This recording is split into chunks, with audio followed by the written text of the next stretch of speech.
Doctor Bidhanchandra রায়ের স্মৃতিতে তৈরি হয়েছিল বিধান শিশু উদ্যান। সক্রিয় রাজনীতি থেকে অবসর নিয়ে এই উদ্যান গড়ে তুলেছিলেন বিশিষ্ট স্বাধীনতা সংগ্রামী ও কংগ্রেস নেতা স্বর্গীয় অতুল্য ঘোষ। এই পার্কটির সঙ্গে জড়িয়ে রয়েছে কলকাতা শহরের বহু স্মৃতিও। 1976-এর 1 ফেব্রুয়ারি পার্কটির উদ্বোধন করেছিলেন তৎকালীন রাষ্ট্রপতি ফখরুদ্দিন আলী আহমেদ। এসেছিলেন নীলম সঞ্জীব রেড্ডি, মোরারজি দেসাই, চন্দ্রশেখর, রাজীব গান্ধী, জগজীবন রামের মতো বহু বিশিষ্ট ব্যক্তিত্ব। উদ্দেশ্য ছিল মানসিক ও শারীরিকভাবে সুস্থ ও সবল এক নব প্রজন্ম তৈরির। একসময় এখানে জিমন্যাস্টিক, তীরন্দাজি, ভলিবল ইত্যাদি খেলাধুলা ও নাচ, গান, নাটক ইত্যাদি সাংস্কৃতিক কার্যকলাপের বিষয়ে শিশুদের নিয়মিত শিক্ষাদান করা হতো। এখনো সারা বছর ধরেই তার বিপুল কর্মকাণ্ডই বিধান শিশু উদ্যানের অন্যতম বৈশিষ্ট্য। কিভাবে ছোটদের জন্য কাজ করে চলেছে এই সংস্থা তা জানাবো।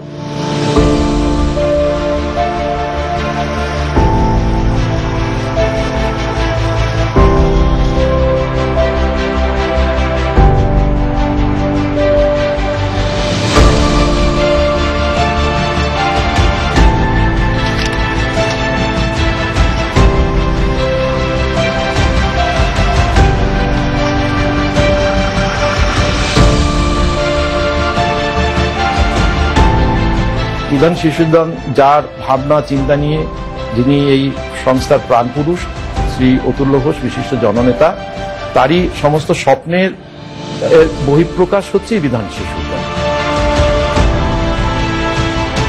আমরা আজ এই যে বিধান শিশু উদ্যানে আমরা বসে আছি, এর যাত্রা শুরু হয়েছিল 1976 সালের 1 ফেব্রুয়ারি।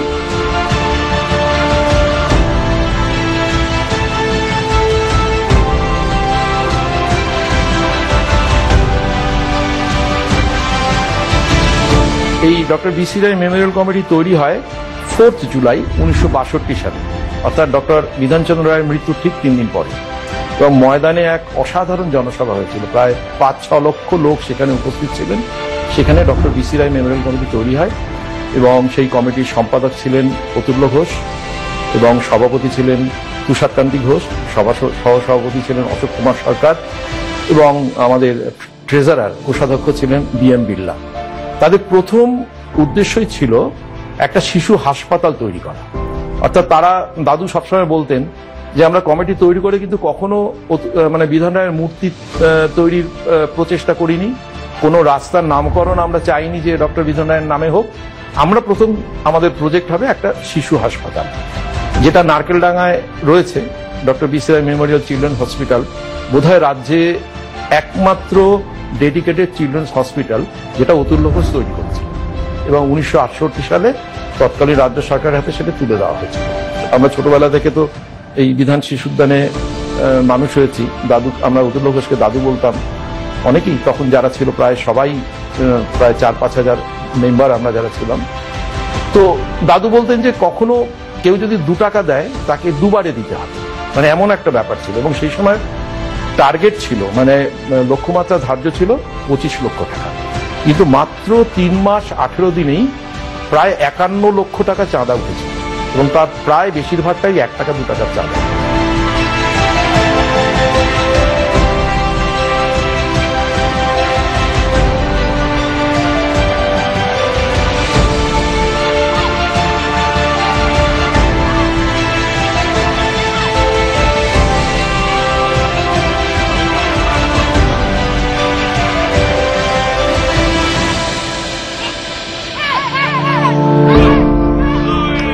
যেমন হাসপাতালটা তৈরি করার চিন্তা ভাবনা হয়েছিল যে অসুস্থ বাচ্চাদের কথা চিন্তা করে, তারপরে ভাবনা চিন্তা আসে যারা সুস্থ সবল বাচ্চা রয়েছে তাদের জন্য কি করা যায়। তখনই অতুল্য ঘোষ তিনি ভাবলেন যে খোলা আকাশের নিচে খেলাধুলা, নাচ, গান, আবৃত্তি এবং তার পাশাপাশি পড়াশোনা, এই সবটা নিয়ে যদি একটা কোনো কিছু তৈরি করা যায়, সেই ভাবনা থেকেই কিন্তু আমাদের এই বিধান শিশু উদ্যানের পরিকল্পনা অতুল্য ঘোষের মস্তিষ্ক প্রসূত এবং তিনি তার সবটুকু দিয়ে কিন্তু এই উদ্যানটা তৈরি করেছিলেন।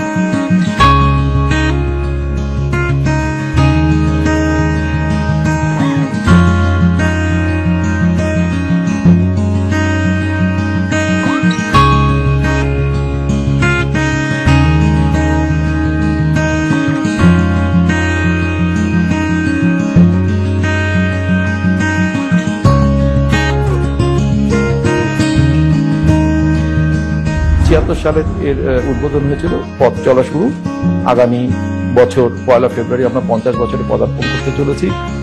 সবচেয়ে বড় কথা হচ্ছে এই যে বিধান শিশু দাদু যখন উনি যখন শুরু করেছিলেন, তখন উনি 14 বছর অবধি সমস্ত কিছু অবৈতনিক করেছিলেন।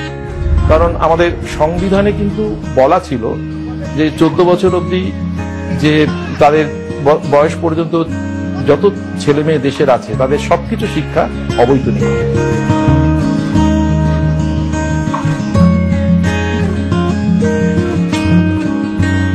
যেটা আমি বললাম যে অবৈতনিক উনি করেছিলেন একটাই কারণে, যাতে দেখুন খুব সাধারণ ঘরের ছেলে মেয়েরাও যেন বিধান শিশু উদ্যানের সমস্ত সুযোগ সুবিধাগুলো নিতে পারে। যাদের অর্থ আছে, যারা সচ্ছল, তারা তো আসবেন, এবং যারা আর্থিকভাবে দুর্বল তারাও যাতে আসেন, এবং এদের সকলের মধ্যে যদি একটা মেলবন্ধন তৈরি হয়। বিধান শিশু উদ্যান কিন্তু সেই ভাবনা নিয়ে উনি তৈরি করেছিলেন, এবং আমরা এখনো এটাকে সেই ভাবনা নিয়ে এগিয়ে চলেছি।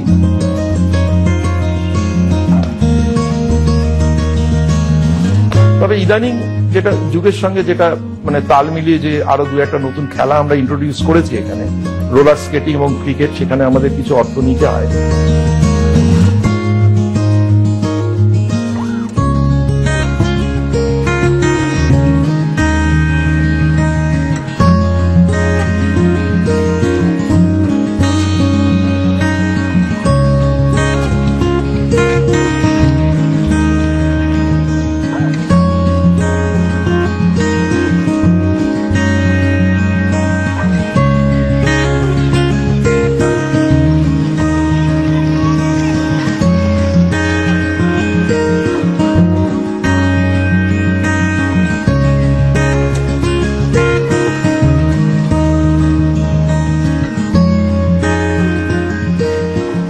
আমাদের বিভিন্ন বিভাগ মিলিয়ে সদস্য সংখ্যা প্রায় 3 থেকে 4,000। এর পাশাপাশি আমরা তৈরি করেছি অতুল্য ঘোষ ইনস্টিটিউট অফ ল্যাঙ্গুয়েজেস, সেখানে প্রায় 11টা বিদেশি ভাষা শেখানো হয়, অত্যন্ত সামান্য খরচে সেটা করা হয়। তো সেটাও আমাদের খুব সুন্দরভাবে চলছে। এগুলো হচ্ছে এই ইনস্টিটিউট, যেটা আমি বললাম অতুল্য ঘোষ ইনস্টিটিউট অফ ল্যাঙ্গুয়েজেস, এটা পরবর্তী সময় আমরা তৈরি করেছি। এটা শুরু হয়েছে 2010 সাল থেকে। রবীন্দ্রনাথ ঠাকুরের মুক্তধারা যে নাটক তোমরা জানো, সেই মুক্তধারা নাটকের একটি গান, যেটাকে আমরা কবিতার মতন করে ভয়েস ট্রেনিং এর জন্য যেটা আমরা করি, আমি 1 লাইন করে বলবো, তোমরা আমার সঙ্গে প্রত্যেকে সেই তাল লয় একরকম রেখে সেটা বলবে। নমযন্ত্র নমযন্ত্র নমযন্ত্র নমযন্ত্র,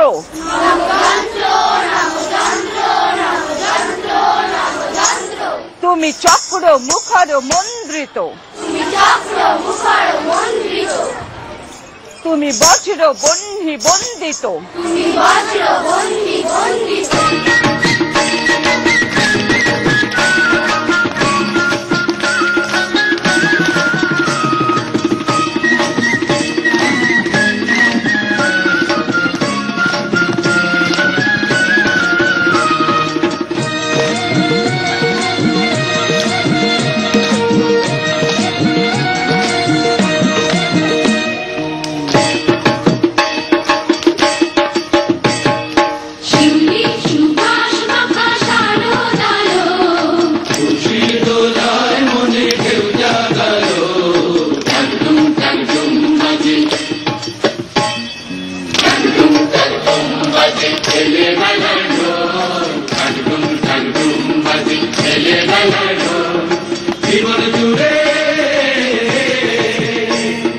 জীবন জুড়ে শত শত পাখির কলরব, এলো রে পুজো এলো, এলো রে পুজো এলো, এলো রে পুজো এলো, এলো রে পুজো এলো।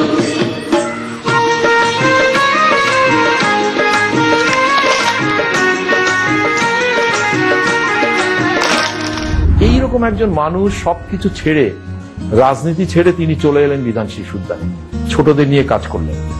সবার আগে তৈরি করলেন একটা হাসপাতাল, এবং তারপরে এই শিশু উদ্যান, খোলা আকাশের নিচে ছেলেমেয়েরা ছোটরা খেলবে, বড় হবে। এই যে ভাবনাটা, অর্থাৎ একটা বলতে পারি আমি একটা রূপান্তর, রাজনীতির একটা উচ্চ আসন, যেখানে ধরুন সেই মায়ার উচ্চ আসনে থাকার তো খুব স্বাভাবিকভাবেই একটা মোহ থাকে, মোহ তো মানুষকে ঘিরে ধরে। সমস্ত কিছু কাটিয়ে, ক্ষমতার মোহ বলুন, সবকিছু কাটিয়ে তিনি সবকিছু ছেড়ে এসে বিধান শিশু উদ্যানের ছোট ছোট হাজার হাজার ছেলে মেয়েদের উনি দাদু হয়ে উঠতে পেরেছিলেন। এটা হচ্ছে সবচেয়ে তার সার্থকতা।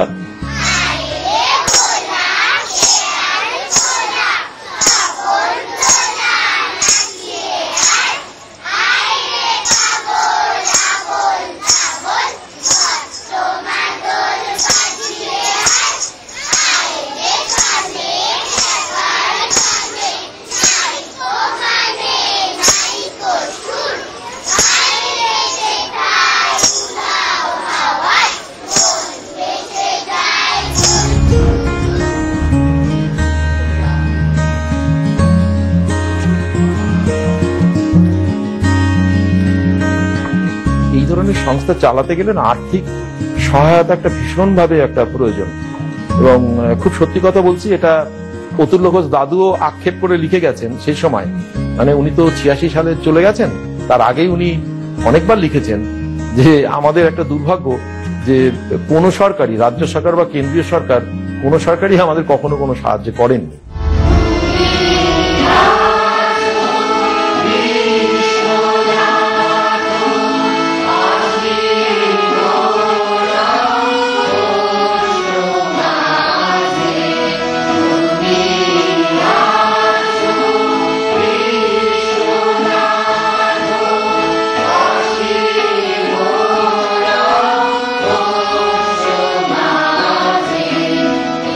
সরকারি সাহায্য বলতে যেটা বোঝায়, বিধান শিশু উদ্যান কিন্তু কখনো পায় না।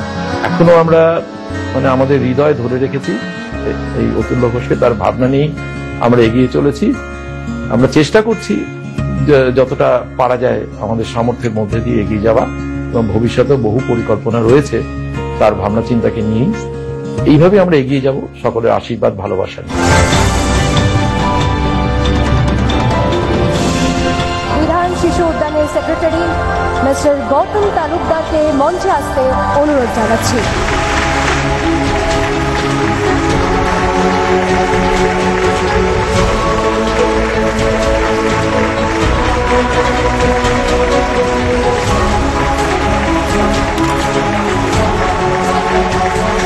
জানাবো আরো একটি সংস্থার কথা, কিন্তু তার আগে একটা ছোট্ট বিজ্ঞাপন বিরতি।